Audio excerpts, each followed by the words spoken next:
오늘은 비타민 A부터 K까지 우리 몸을 지키는 생명의 작은 조각들이라는 주제로 말씀드리겠습니다. 비타민은 흔히 영양제라는 단어를 떠올릴 때 가장 먼저 생각나는 요소 중 하나입니다. 그러나 그 이름 속에 담긴 깊은 의미와 우리 몸에서 수행하는 정확한 역할에 대해 아는 사람은 많지 않습니다.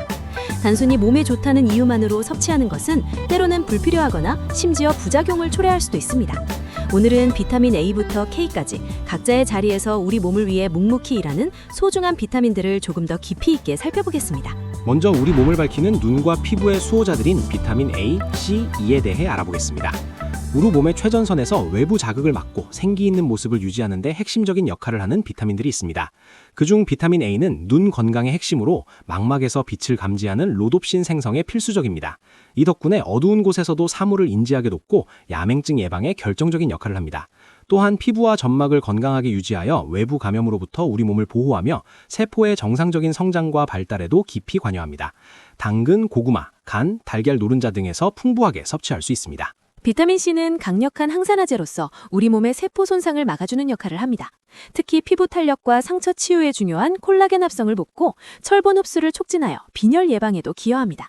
감기 예방에 좋다는 이야기가 널리 알려져 있지만 실제로는 면역 체계를 튼튼하게 하여 다양한 질병에 대한 우리 몸의 저항력을 높이는 것이 더 정확한 설명입니다. 하루에 과일과 채소를 충분히 섭취한다면 결핍은 드물지만 흡연자의 경우 비타민C가 더 빨리 소모되므로 추가 섭취가 필요할 수 있습니다. 비타민 E 또한 세포막을 보호하는 강력한 항산화 성분입니다.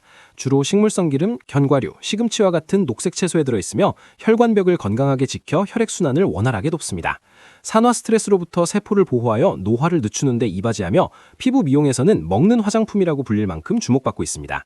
하지만 지용성 비타민이므로 과다 섭취 시 출혈 위험이 있을 수 있어 적정량을 지키는 것이 중요합니다. 다음으로 보이지 않는 곳에서 에너지를 만드는 숨은 일꾼들인 비타민 B군과 F에 대해 살펴보겠습니다. 우리 몸이 끊임없이 움직이고 생각할 수 있는 것은 음식을 에너지로 전환하는 복잡한 과정 덕분입니다. 이 과정의 핵심에는 다양한 비타민들이 깊이 관여하고 있습니다. 비타민 B군은 B1 티아민, B2 리보프라빈, B3 니아신, B5 판토텐산, B6 피리독신, B7 비오틴, B9 엽산, B10 코발라민 등 여러 종류로 나뉘며 각각 탄수화물, 지방, 단백질 대사에서 중요한 역할을 수행합니다. 쉽게 말해 우리가 섭취한 음식을 우리 몸이 사용할 수 있는 에너지로 바꾸는데 이들이 필수적으로 필요합니다. 예를 들어 B1은 신경계 건강에, B2는 피부와 점막 유지에, B3은 콜레스테롤 관리에, B5와 B6은 스트레스 조절에 기여합니다. 특히 B12는 적혈구 형성 및 신경 보호에 중요하며 채식주의자에게는 부족하기 쉬우므로 주의가 필요합니다. 또한 임신을 준비하는 여성의 경우 B9 엽산은 태아의 신경관 발달에 필수적이므로 반드시 섭취해야 합니다. 비타민 F는 엄밀히 말하면 하나의 비타민이 아니라 우리 몸에 반드시 필요한 필수 지방산인 오메가3와 오메가6를 묶어 부르는 이름입니다. 이 필수 지방산들은 콜레스테롤 대사와 세포막 유지, 염증 조절과 심혈관계 보호에 없어서는 안 될 중요한 역할을 합니다. 특히 심장질환 예방, 두뇌 발달 그리고 피부 건강에 긍정적인 영향을 미칩니다. 생선유, 들기름, 해바라기 씨유 등에 풍부하게 들어있습니다. 현대인의 식단에서는 오메가6의 섭취량이 과다한 경우가 많으므로 건강을 위해 오메가3의 비율을 높이려는 노력이 필요합니다. 이제 뼈를 튼튼하게, 혈액을 건강하게 하는 비타민 D와 K의 역할에 대해 알아보겠습니다.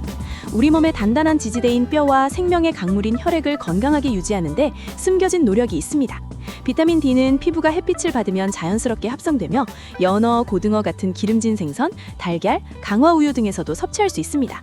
이 비타민의 가장 잘 알려진 역할은 칼슘과 인의 흡수를 촉진하여 뼈와 치아를 튼튼하게 하고 골다공증을 예방하는 것입니다. 최근 연구에서는 비타민 D가 면역 조절과 염증 억제, 나아가서는 암 예방에도 긍정적인 영향을 미칠 수 있다는 사실이 주목받고 있습니다. 특히 겨울철에 실내 활동이 많거나 자외선 차단제를 과도하게 사용하는 사람은 비타민 D 결핍에 주의해야 합니다. 비타민 K는 혈액 응고 단백질을 만드는 데 꼭 필요한 중요한 비타민입니다. 상처가 났을 때 피가 저절로 멈추는 것은 바로 비타민 K가 있기 때문이며 이 비타민이 부족하면 지혈이 잘 되지 않을 수 있습니다. 또한 골 형성 과정과 뼈의 칼슘 대사에 관여하여 뼈 건강과 골다공증 예방에 도움을 줍니다. 시금치, 케일과 같은 녹색 잎채소, 브로콜리, 간 등에 풍부하며 장내 세균에 의해 일부 합성되기도 합니다. 특히 항응고제, 예를 들어 와파린을 복용하는 분들은 비타민 K 섭취량을 항상 일정하게 유지하는 것이 매우 중요하므로 반드시 선생님과 상담해야 합니다. 마지막으로 과유불급, 현명한 비타민 섭취의 중요성에 대해 말씀드리겠습니다. 비타민은 우리 몸의 기능을 원활하게 하고 건강을 지키는 데 필수적인 생명의 작은 조각들이지만 그 섭취에 있어서는 늘 균형이 중요합니다. 부족하면 문제지만 지나치면 오히려 해로울 수 있기 때문입니다. 특히 지용성 비타민 A, D, E, K의 경우 몸에 축적될 수 있으므로 과다 섭취에 더욱 유의해야 합니다. 무분별한 섭취보다는 자신의 몸 상태와 식단을 면밀히 점검한 후 부족한 부분을 채워주는 현명한 선택이 필요합니다. 이번 글을 통해 비타민에 대한 이해를 높이고 우리 몸에 꼭 맞는 비타민 섭취를 통해 더욱 건강한 삶을 누리시기를 바랍니다. 감사합니다.